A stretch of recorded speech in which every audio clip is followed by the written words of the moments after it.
Hello friends, मेरा नाम है शुभम राव और आप सभी को स्वागत है हमारे नए यूट्यूब चैनल स्टडी विथ एनआईटीएंस पे। मैं खुद एक एनआईटीएन हूँ और मैं एनआईटी रायपुर से बीटेक हूँ इलेक्ट्रिकल इंजीनियरिंग में। तो जैसा कि आपको पता होगा कि मंडी निरीक्षक से रिलेटेड हमारी एक्सक्लूसिव सीरीज चल रही है।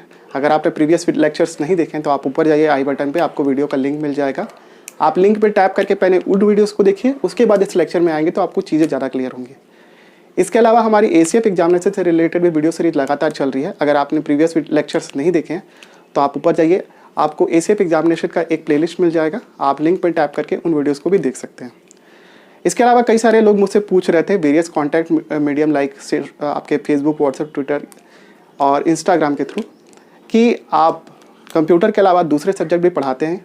हाँ, मैं पढ़ाता हूँ और उससे रिलेटेड एक सैम्पल वीडियो मैंने डाल दिया है और जो कि रिलेटेड है आपके भारत के भूगोल सब्जेक्ट से, और उस पर भी गंगा प्रवाह तंत्र। ठीक है, उस पर मैंने सारे आंकड़े जो कि लेटेस्ट करंट अफेयर के और जितने भी डेटास वगैरह हैं सबको अपडेट किया है। प्लीज़ जाके वो वीडियो देखेगा, उसका भी लिंक आपको ऊपर आई बटन पे मिल जाएगा। आप उस वीडियो को भी देख सकते हैं। उस वीडियो में जिस प्रकार की प्रतिक्रिया और व्यूज़ वगैरह आएंगे उस हिसाब से मैं फ्यूचर के और भी जियोग्राफी के वीडियो प्लान करूँगा। इसके अलावा मैं हर सब्जेक्ट का एक सैम्पल वीडियो डालने की योजना बना रहा हूँ, जिससे रिलेटेड इन्फॉर्मेशन आपको मेरे व्हाट्सएप ग्रुप में मिल जाएगी। हमारे व्हाट्सएप ग्रुप से जुड़ने के लिए आप नीचे डिस्क्रिप्शन में जाइए, आपको मेरा फेसबुक, व्हाट्सएप, ट्विटर और इंस्टाग्राम सारे की लिंक मिल जाएगी। आप केवल वहाँ पे अपना नाम और नंबर मैसेज कर दीजिएगा, मैं खुद आपसे कांटेक्ट कर लूँगा और आपको ग्रुप में ऐड कर लूँगा। ग्रुप में आपको करंट अफेयर, स्टडी मटेरियल और बाकी सारी चीज़ें एब्सोल्युटली फ्री ऑफ कॉस्ट मिलेगी। तो प्लीज़ ज़्यादा से ज़्यादा ग्रुप से जुड़िए। ऑलरेडी उसमें 150 के आसपास मेंबर हो चुके हैं। ठीक है, तो ये सारी जानकारी मैं दे दिया हूँ आपको। हाँ, एक और चीज़, गर्ल्स और बॉयज़ दोनों के लिए सेपरेटली आपका ग्रुप है, तो प्राइवेसी से रिलेटेड कोई इशू नहीं है, आप निसंकोच वहाँ पे जुड़ सकते हैं। ठीक है, आज का जो हमारा टॉपिक है वो है आपका इंटरनेट, जो कि आपके मंडी निरीक्षक एग्ज़ाम के कंप्यूटर सब्जेक्ट से रिलेटेड है। इसके अलावा अगर आपको इस वीडियो से किसी भी तरीके के डाउट या फिर समस्या आती है तो आप नीचे कमेंट कर सकते हैं, या फिर आप डिस्क्रिप्शन में जाके वेरियस कॉन्टैक्ट लिंक चेकआउट कर सकते हैं और वहाँ मुझसे सवाल पूछ सकते हैं। ठीक है, जिसके बारे में जानकारी मैंने आपको पहले दे दी है। तो बिना किसी टाइम वेस्ट के हम लोग चालू करते हैं आज का लेक्चर, जो कि है रिलेटेड इंटरनेट से। ठीक है, इंटरनेट बेसिकली होता क्या है, इसके बारे में कितनी सारी चीज़ें जो आपके क्वेश्चन बन सकते हैं वो सारी चीज़ें मैं कवर करने की कोशिश करूँगा। सबसे पहले आप देखिए कि 1950 में आपका इंटरनेट की खोज की गई थी, और इंटरनेट की खोज बोलता हूँ आविष्कार किया गया था, और ये विंडकर्क नाम के एक साइंटिस्ट ने किया था, इसलिए इनको आपका इंटरनेट का पिता कहा जाता है। ये पहला क्वेश्चन आपसे बनेगा। सेकंड है, इंटरनेट क्या होता है, कई सारे जो लोकल नेटवर्क्स होते हैं उनका ही कॉम्बिनेशन होता है, मतलब नेटवर्कों का नेटवर्क कहा जाता है इंटरनेट को। इंटरनेट का फुल फॉर्म है आपका इंटरनेशनल नेटवर्क, उसको हम लोग शॉर्ट में इंटरनेट बोलते हैं। ठीक है, अब ये एक सुविधा है तो उसके हानियाँ और लाभ दोनों होंगे। सबसे पहले हम लोग लाभ की बात करते हैं, तो लाभ तो आप सब जानते हैं, डेटा कम्युनिकेशन ईजी होता है, हम लोग चीज़ें बहुत जल्दी भेज सकते हैं, हम लोग उस कई सारी चीज़ों का प्रयोग करके हम लोग यहाँ पे बैठ के अमेरिका के बंदे से बात कर सकते हैं। ये सारी चीज़ें आप जानते हैं। अब नुकसान की बात करें तो नुकसान भी आप जानते हैं कि इंटरनेट से साइबर क्राइम को बढ़ावा मिलता है। ठीक है, और साइबर क्राइम के बारे में आप सब जानते हैं। मेरे ख्याल से आईपीसी का सेक्शन नंबर 69 आपके इंटरनेट क्राइम से, साइबर क्राइम से जुड़ा हुआ है, और बाकी सारी चीज़ें जो भी इमेजिन कर सकते हैं, लाइक आपके क्रेडिट कार्ड डेटास वगैरह चुराना, ये आपके साइबर क्राइम के अंतर्गत आता है। ये सभी चीज़ें आपके इंटरनेट की हानियाँ कह सकते हैं इसको। ठीक है, अब ये तो दो चीज़ें हो गई जो इंटरनेट के लाभ हानियाँ, ये तो सब कोई जानता होगा कॉमन। अब हम लोग देख लेते हैं कि इंटरनेट कनेक्ट करने के लिए आपको कौन कौन से डिवाइसेस की ज़रूरत होगी। सबसे पहले एक पीसी आपके पास होना चाहिए। पीसी किसी भी फॉर्म में हो सकता है। एक डेटा रन करने के लिए आपको एक डिवाइस होना चाहिए। आजकल मोबाइल में भी बड़े आसानी से इंटरनेट ऑपरेट किया जाता है। ठीक है, तो आपको एक डिवाइस चाहिए। सेकंड, आपको एक मॉडेम चाहिए। मॉडेम के बारे में मैंने लास्ट क्लास में आपको बताया था। ठीक है, डायल अप नेटवर्क सेटअप करने के लिए आपको मॉडेम की ज़रूरत होती है। ठीक है, उसके बाद आपको एक कम्युनिकेशन मीडियम चाहिए। कम्युनिकेशन मीडियम के बारे में भी मैंने आपको बताया था। ठीक है, आप प्रीवियस लेक्चर चेकआउट करिए प्लीज़, अगर आपको इसके बारे में अच्छे से जानना है। कम्युनिकेशन मीडियम कितने प्रकार के, मैंने 5 प्रकार के आपको मीडियम मेरे ख्याल से बताया था। ठीक है, उसके बाद आपको एक वेब ब्राउज़र सॉफ्टवेयर चाहिए, लाइक गूगल क्रोम, आपके याहू मैसेंजर वगैरह, सॉरी मैसेंजर बोल रहा हूँ, मोजिला फायरफॉक्स वगैरह, जितने भी आपके सॉफ्टवेयर आपके अवेलेबल हैं मार्केट में, वो आपको एक चाहिए। इसके अलावा आपको ISP चाहिए। ISP का मतलब होता है इंटरनेट सर्विस प्रोवाइडर, ठीक है। अब वो कोई भी हो सकता है, जो मन करे वो उठा लो और आपका इंटरनेट चलने लगेगा, ठीक है। अब इंटरनेट के हम लोग थोड़े से टाइप देख लेते हैं कि इंटरनेट कौन कौन सा टाइप के होते हैं। पहला होता है आपका इंट्रानेट क्या होता है? ये एक समूह होता है निजी, जैसे कि मान लीजिए कि मैं एक निजी व्यक्ति हूँ और मैं अपने समूह के अंतर्गत कई सारे और सिस्टम रन कर रहा हूँ। तो इस प्रकार के जो छोटा समूह होता है जिसके अंदर बहुत सारे निजी कंप्यूटर होते हैं, उन समूहों को कहा जाता है, समूहों के ग्रुप के नेटवर्क को कहा जाता है इंट्रानेट, ठीक है। तो ये बेसिकली क्या है कि आपके जो एक लोकल लेवल में कर्मचारियों और जितने भी आपके यूज़र हैं उनको डेटा भेजने और उनसे जानकारियाँ लेने के लिए आपका ये इंट्रानेट सर्विस यूज़ होती है, ठीक है। आपका तो नहीं पता, मेरे ख्याल से NIT रायपुर में जो है हमारे, वहाँ पर एक सर्विस अवेलेबल है जिससे आप अपना अटेंडेंस वगैरह एंटर कर सकते हो। वो एक प्रकार का इंट्रानेट ही है, ठीक है, क्योंकि वहाँ के केवल स्टूडेंट ही उसको ऑपरेट कर सकते हैं, उनको एक स्पेशल ID और पासवर्ड मिला रहता है, ठीक है। तो ये सर्विस हो गई आपके इंट्रानेट। अब इंट्रानेट का ही बड़ा भाई है एक्स्ट्रानेट। एक्स्ट्रानेट क्या होता है कि ये निजी तो होता है बट इसका जो एरिया होता है वो काफ़ी व्यापक होता है। लाइक मान लीजिए जिंदल के पावर प्लांट पूरे जिंदल के हर जगह पे है, लाइक हिसार में भी है, आपके रायगढ़ में भी है, तमनार में भी है। ये सब जो प्लांट हैं उनको, उनमें जितने भी वर्कर्स ऑपरेट करते हैं, उनमें अगर जानकारी साझा करनी है तो इस प्रकार के ग्रुप में अगर डेटा शेयर करना है और इससे रिलेटेड जितनी भी कंपनियां, लाइक आपके पावर से रिलेटेड जितनी भी कंपनियां, उनसे रिलेटेड जितने भी ग्राहक विक्रेता और ये सब के बीच में आपको जानकारी साझा करनी है, तो एक बड़े नेटवर्क की ज़रूरत पड़ेगी, ठीक है, जो कि इसके कंपैरिजन में बड़ा होता है। ये भी बड़ा नेटवर्क नहीं होता है बट इसके कंपैरिजन में बड़ा होता है। इस प्रकार के नेटवर्क को बोलते हैं आपके एक्स्ट्रानेट, ठीक है। तो इसमें एक चीज़ और है कि आपके, जैसे कि मान लीजिए इंट्रानेट में क्या होता था कि जो भी आपके डेटा हैं वो केवल संगठन के व्यक्ति ही देख सकते थे, बल्कि आपके एक्स्ट्रानेट में क्या होता है, आपके संगठन के बाहर के व्यक्ति के साथ भी डेटा साझा किया जाता है, बट उनको स्पेशल परमिशन देके ही इस प्रकार के डेटा को साझा किया जाता है, ठीक है। तो उसके लिए भी ID पासवर्ड मेरे ख्याल से ज़रूरत पड़ती होगी। और इस प्रकार का जो बड़ा नेटवर्क है एक्स कम्पेयर टू इंट्रानेट कहलाता है एक्स्ट्रानेट, ठीक है। उसके बाद है आपका इंटरनेट प्रोटोकॉल। इंटरनेट को ऑपरेट करने के लिए आपको सर्टेन सेट ऑफ रूल्स चाहिए, उन रूल्स को कहा जाता है प्रोटोकॉल। नियमों का सेट होता है आपका इंटरनेट प्रोटोकॉल। लास्ट क्लास में भी मैंने आपको इंटरनेट प्रोटोकॉल के बारे में थोड़ी बहुत जानकारी दी थी, ठीक है। मैं आपको इसका फुल फॉर्म वगैरह भी बताया था, आज इसको और अच्छे से देख लेते हैं, ठीक है। पहला है आपका TCP/IP, इसका फुल फॉर्म होता है ट्रांसमिशन कंट्रोल प्रोटोकॉल या फिर इंटरनेट प्रोटोकॉल। सेकेंड है आपका FTP, file transfer protocol. Third है आपका HTP, ये है हाइपर टेक्स्ट प्रोटोकॉल, ठीक है।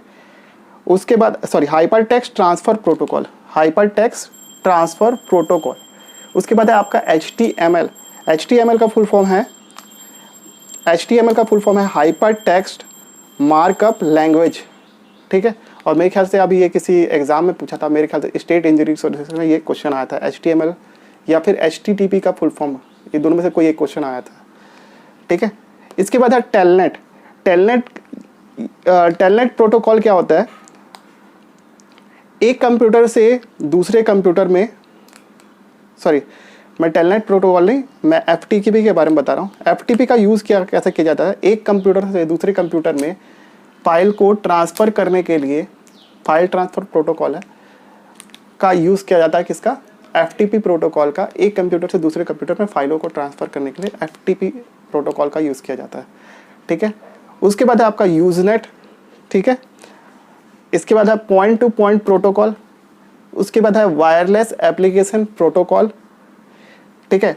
उसके बाद है आपका वॉइस ओवर इंटरनेट प्रोटोकॉल, ठीक है। 10वां है आपका SMTP का मैं शायद फुल फॉर्म भूल गया हूँ, और चेक करना, मुझे भी बताना, मेरे ख्याल से सिंगल मोड ट्रांसफ़र प्रोटोकॉल होता है, मैं श्योर नहीं हूँ ना, पहले बता रहा हूँ आपको, मैं वीडियो के कमेंट में डाल दूंगा सबसे ऊपर में, और उसको पिन कर दूंगा, आप चेकआउट कर लीजिएगा।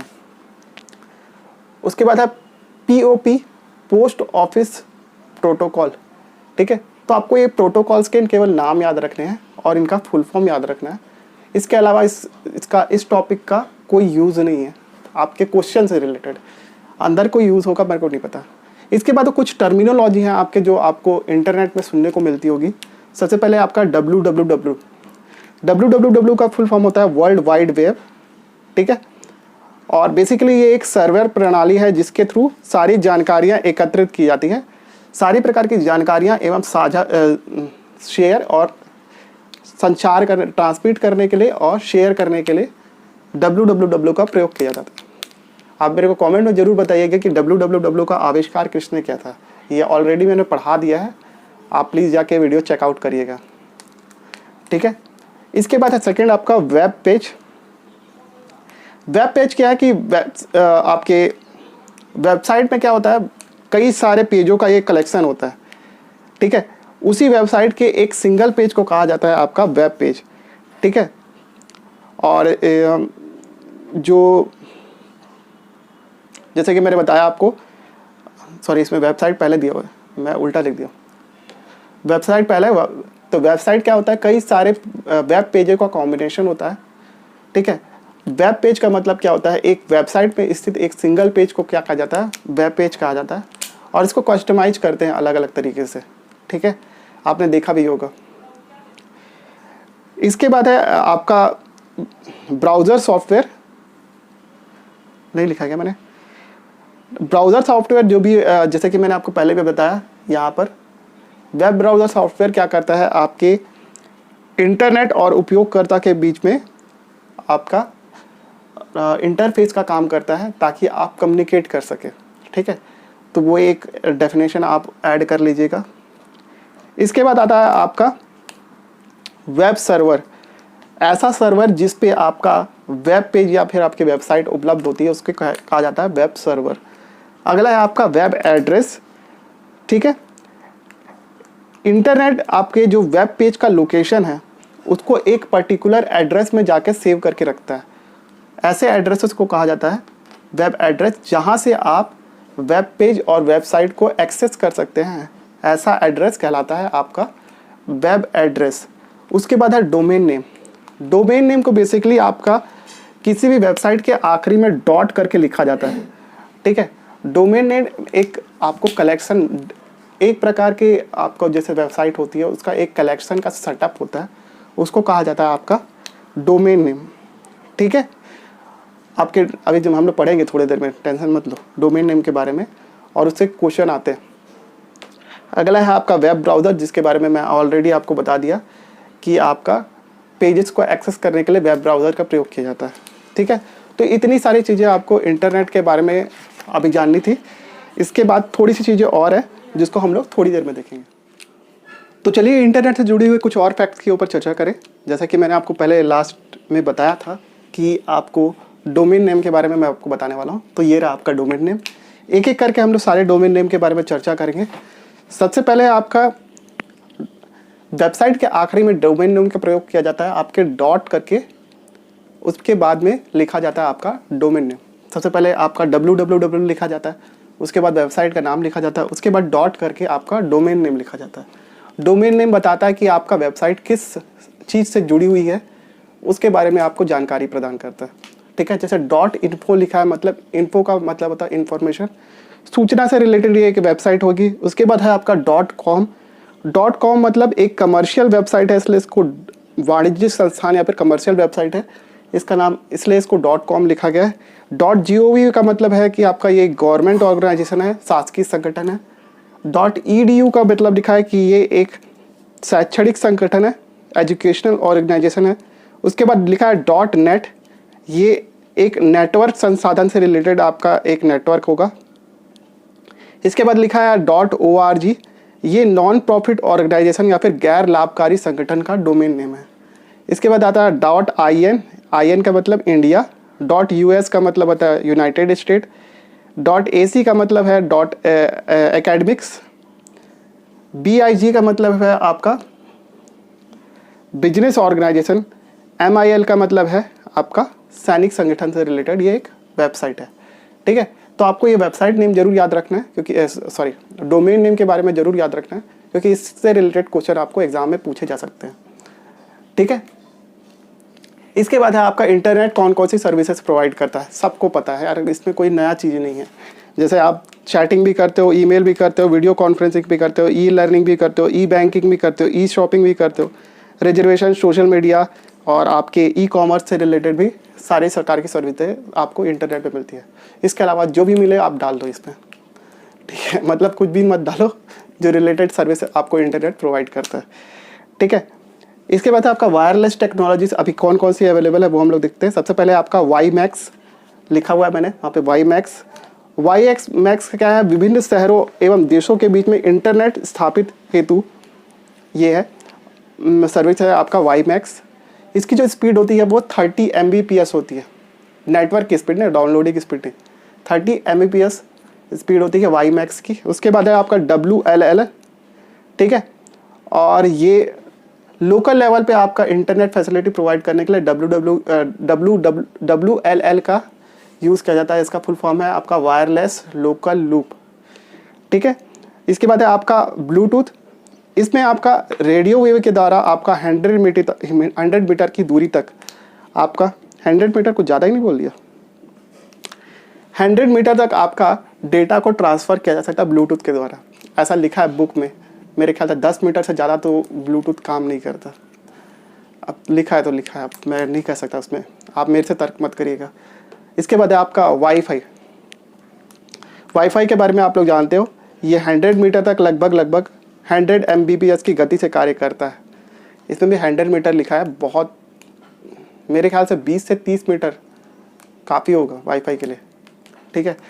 और जो ये 100 Mbps जो बोल रहा है वो ठीक है, लेकिन वो नेटवर्क की स्पीड है, डाउनलोडिंग की स्पीड नहीं है।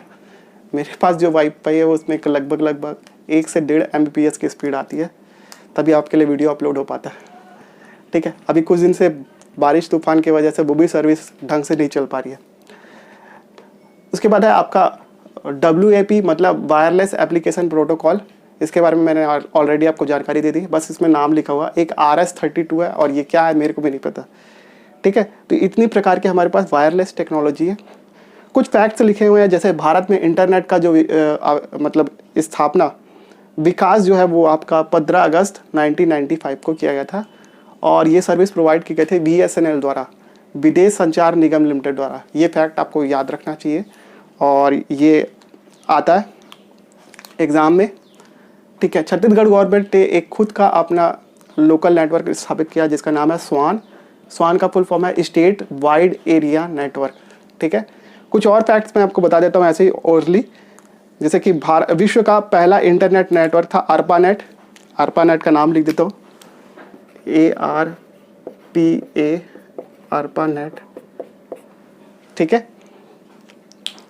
और कुछ और फैक्ट्स लिखे हुए हैं, जब हम लोग क्वेश्चन करेंगे आपके MCQ वगैरह, मतलब मल्टीपल चॉइस क्वेश्चन, मैं आपको सेट प्रोवाइड करूंगा, तो तब मैं आपको ये सारी चीज़ें क्वेश्चन इसके कवर कराऊंगा। इसके अलावा वीडियो में इतना ही है, और इसके बाद हम लोग नेक्स्ट क्लास में दूसरा टॉपिक पढ़ेंगे। डेटा कम्युनिकेशन यहाँ पे ख़त्म होता है, और इसके आगे हम लोग मालवेयर प्रोग्राम मतलब आपके वायरस के बारे में पढ़ेंगे, जिससे रिलेटेड भी क्वेश्चन आते हैं। तो अगर आपको ये वीडियो पसंद आया तो प्लीज़ वीडियो को लाइक दीजिए, चैनल बनाए तो सब्सक्राइब कीजिए, ज़्यादा से ज़्यादा इस वीडियो को शेयर करिए उन लोगों को, खासकर जिनके पास पैसे नहीं है कोचिंग इंस्टीट्यूट को देने के लिए, या फिर वे वनडे निरीक्षक से रिलेटेड एग्जाम की तैयारी कर रहे हैं, ठीक है।